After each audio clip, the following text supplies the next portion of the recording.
Hi everybody. B's over here digging a pit. This is most of the pieces that are going to be going into the pit. Realistically, with this kind of firing, we're hoping to hit 2,000 to 2,500 degrees, which is not really going to be stoneware temperature, but should get us well past the 1,000, 1,100 degrees we need to turn the pieces of mud into pieces of pottery.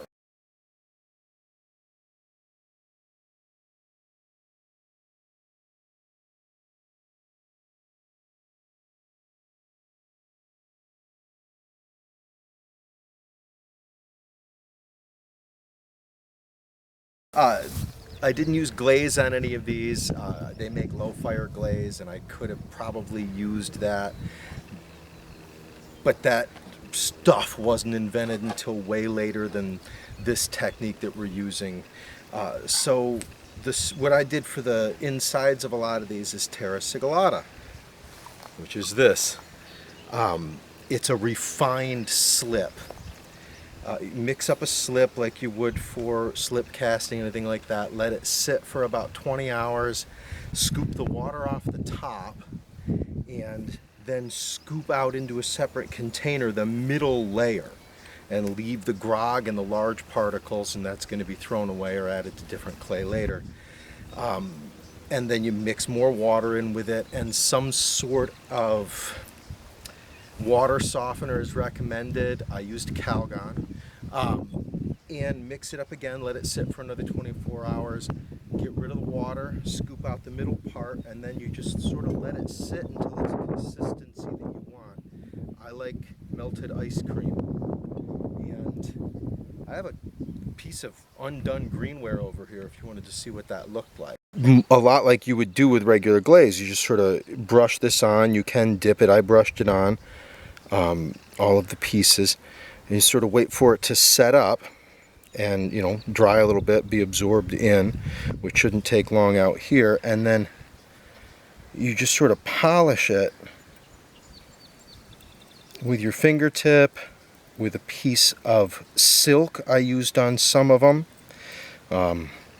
Essentially, you just get that smooth finish, and you can't do it until it's actually just past leather hard. So out here on the edges, it's starting to get where I need it to be, and you just buff it up. I do 6 coats, and on the 6th coat I lightly burnish it with a polished stone. And the whole point of this is to close the pores in the clay so that after it's fired it'll be food safe and watertight.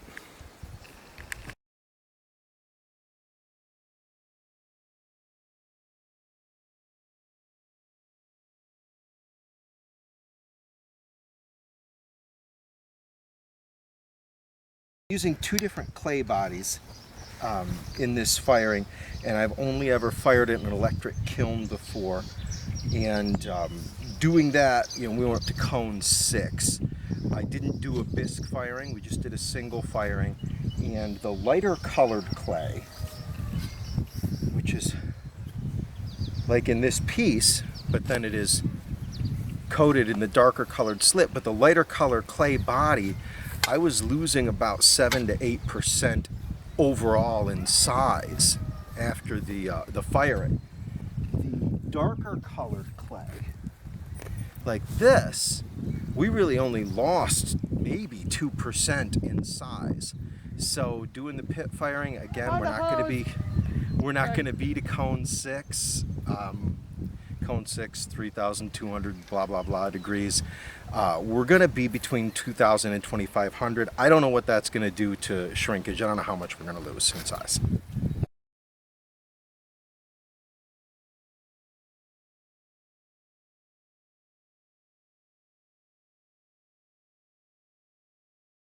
I don't want to confuse everybody with technical terms, but this is what we potters call poop.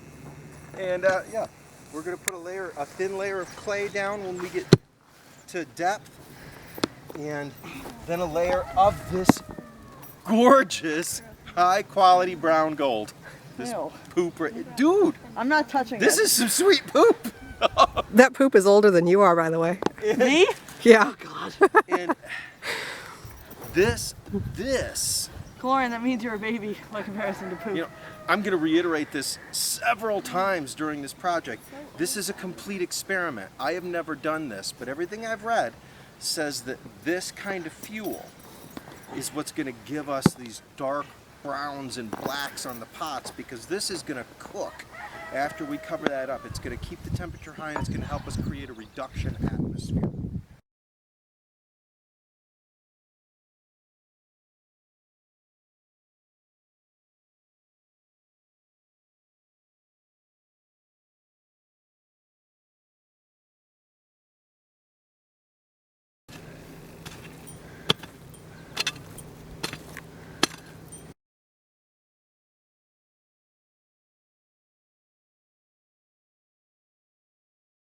You alright? Well, Oh, oh, it came off, yeah. We found a bunch of metal here that needs to be covered so that it doesn't act as a heat sink. A little bit of archaeology happening with our experimental archaeology. You got any more?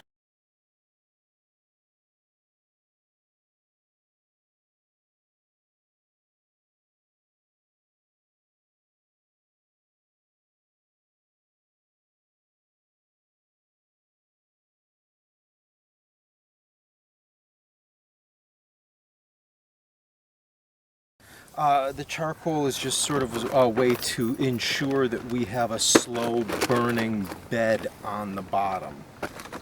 I actually got that before I knew about the wonderful, wonderful bed of poo that we're going to have, but this is going to light a whole lot faster and easier than the bed of poo, so please ignore those bags. We prepared this charcoal in the traditional manner. Insulation.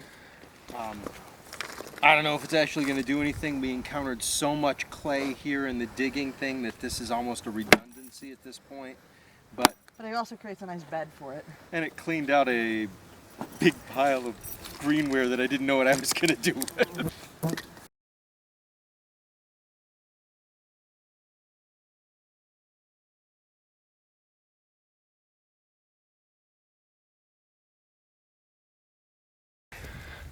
Okay, we have a bed of charcoal down. We have a little bit of the dung, brown gold. In here we have sawdust going on.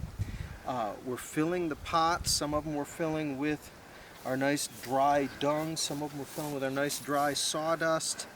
I'm stacking them in here, and these are hardwood slabs. And hopefully they will last long enough for this stuff to reach 1,000 degrees so that when the rest of the fire that we're going to build on top of this starts to fall in, they'll be falling in on ceramic pots instead of crushing dried mud. Pit. We talked about the bed. Right now we're preparing a lattice work-ish of hardwood. Once we get that and the rest of these pots in, we are going to put in a whole bunch of sawdust.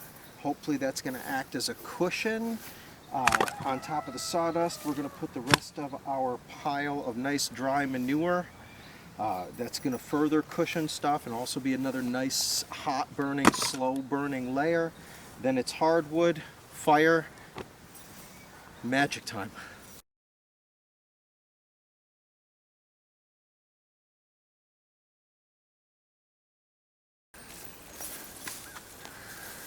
That's not good.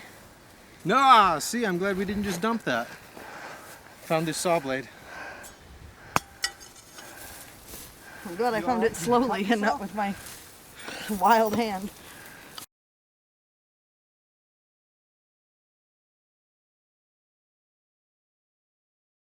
I am just going to say that these dry poo tiles are an absolute amazing find. Not everybody would be this excited over 50-year-old cow shit, but I am. Sorry.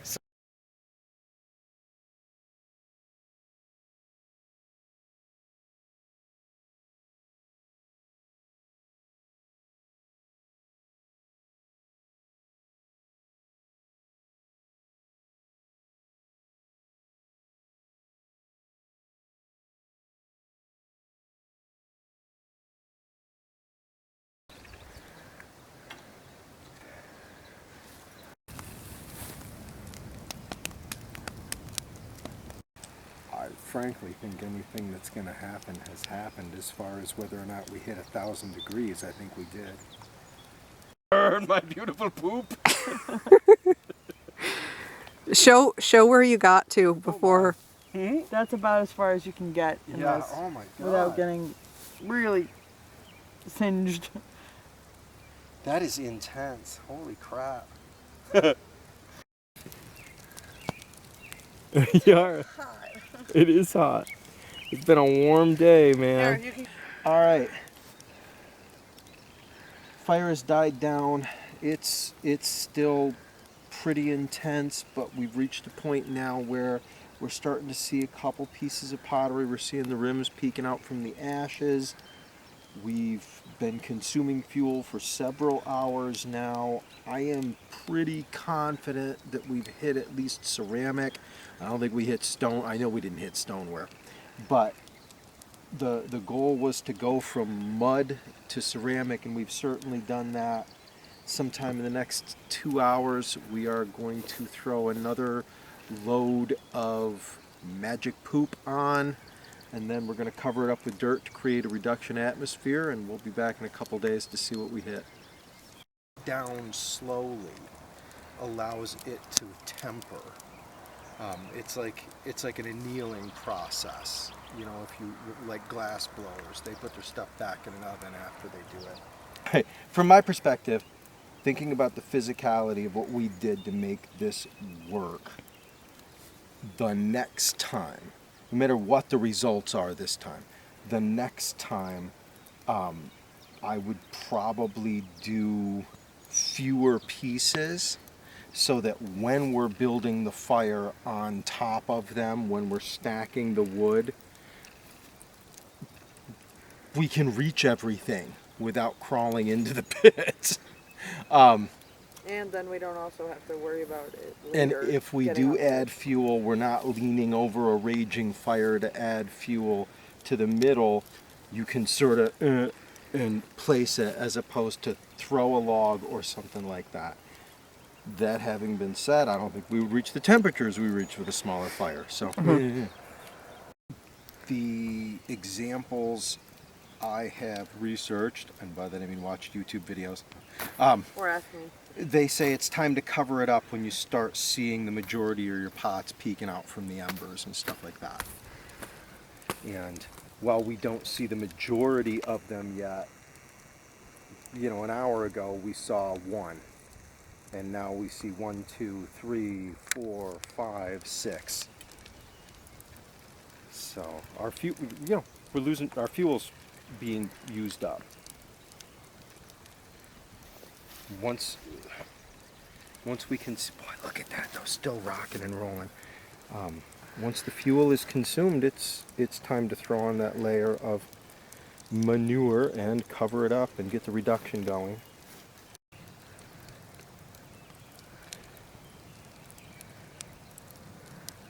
Something just flared up over here. I see cow it, pat. yeah. We're going to have a lot of video of fire. It kind of looks like volcanic rock. Yep. You know, it's kind of cool. Well, it's cool how every time the stuff inside one catches on fire, it's like this I will mini say volcanic this. eruption. Right, I will it say shoots up a this. little flame.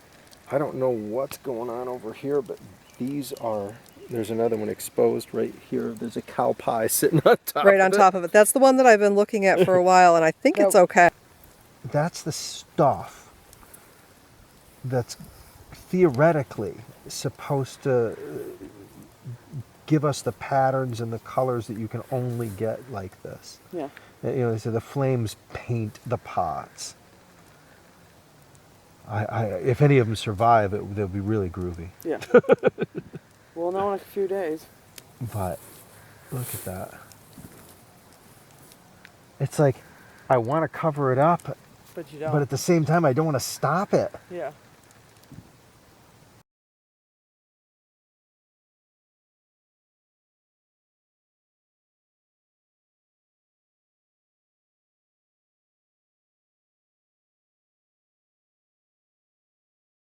All right. Don't step on a shovel, you'll be really sad. That's basically the story. What we're doing right now is putting dry cow manure that's like 30 years dry on the top of the fire to sort of like insulate and smolder it. And then we'll do dirt on top of that. They're not very heavy. And that will stay for a couple days until everything has cooled off and gone out. Oh boy, that's Pungent. a special odor. That too. Oh boy.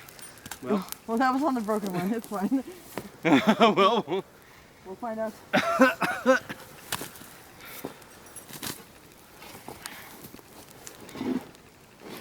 You don't need to go get more. No. No? Oh, fair enough. Yeah, yeah. Ooh, there goes that. Enjoying that smell now?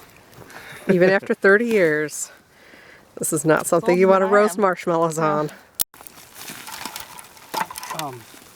No? Well, I don't know. I think anything bad that's gonna happen has already happened.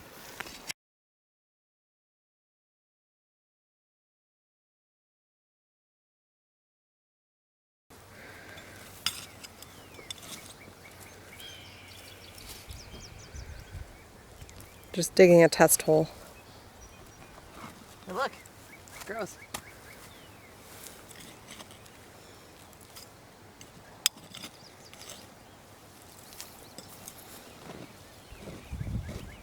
I know what that is.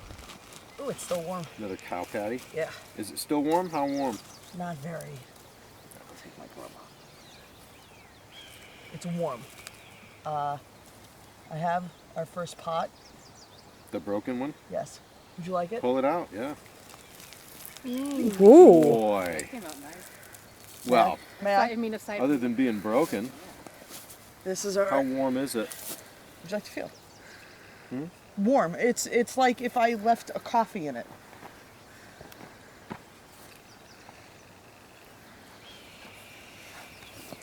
So the reduction worked. Would like a picture? Well, this is what I'm trying to figure out. Well, that's not a surprise because it That was was- right next to the one that went kaboom. broken? Yes. It was a small one. What do you mean? A small break. I believe it is from the rock. Where? or from them.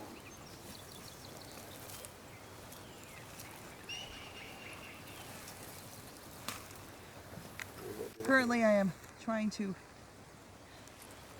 This one, however, is completely intact. Tasting cup. And here, if you'd like a full picture of it, We're actually taking video. is the exterior. This one, I believe, was filled with dung. Sweet. It has a small chip here. A small chip, however, usable. Is 100% intact. So far, lots of breakage.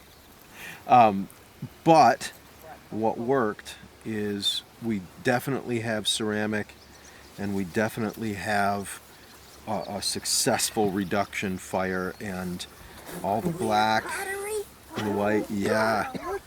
And we've even got some of the metallic sort of oil slick kind of visuals going on the inside. So yeah, we have a high percentage of breakage. We expected that, but we're still in the corner of the kiln pit that we knew was going to be a high loss area, but the reduction fire worked. We've got all this nice black going on. We have these variations, and inside of this little tasting cup we even have some of the metallic sort of oil slick visuals going on that are, you know, associated with a reduction fire. I'm thrilled so far.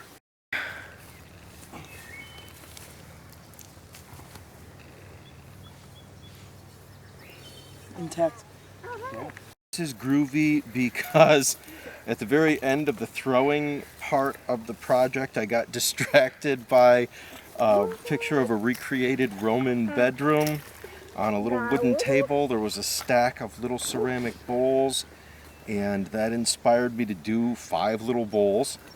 And this is the most accurate representation that I did in this firing of the terra sigillata technique. And this one was packed with sawdust. This was packed with sawdust. Oh, look, another little tasting cup survived. Huzzah! But yeah, this is 6 layers of the terra sigillata refined slip, with the last layer being very lightly burnished. Everything in here, wow. Yeah, this literally could be 6,000 years old. I mean, that's how that was done. I opened this cup out from the dig, and inside was some burned and some unburned wood chips. The interior, as you can see, has this beautiful finish, and the bottom does as well, because this is where the base was, where the unburned wood chips were. As you can see, some of this isn't burned out, and I'm going to pour it out now, and you can see it. We're at like mid-range wear. See? Well, the food safe, That's completely uncooked. we can debate that. And that's what you get from the inside. What I mean is, as last night when we were watching the flames sort of swirling around right before we smothered it out, I said this is what we were talking about when the flames were actually painting the pottery, and this is exactly an example of what that means, of what I meant by that. You can just see how hot that part was. That's glassified. At the beginning of this, before we set anything up and fired anything, we threw down charcoal briquettes and some busted up greenware experiments that just didn't make it from my last firing. And here I am with those pieces of greenware after this fire, and clearly they are still greenware. And she's excavating the area where there's still raw sawdust and unburned charcoal. Like this. That's a rock. And That's a rock. This is stoneware. We got to a minimum of 2,481 degrees in this section of this thing right here. That would be closest to the metal. That's not the dull thud of earthenware, and that's certainly not the squishy chip of greenware. That's a beautiful sound. This is mid-range ware or earthenware. You can hear the difference. This needs to be refired. Okay. And I may have some cracks in it. The greenware is the stuff that did not reach 1,000 degrees. I'm amazed that we have some of that, but we do have some of that. This will still dissolve in water, and that's how we've been checking it. This one, we just looked at it and we're like, that's green, but that's green. This is a blowout. These little bowls are the last things I made, and putting these in the kiln, even doing the finish on this, I knew there was one that had something going on in the sidewall. I don't know if it was an air bubble, if it was a chunk of dry clay. I believe I found the one that I knew had the issue. That's a blowout.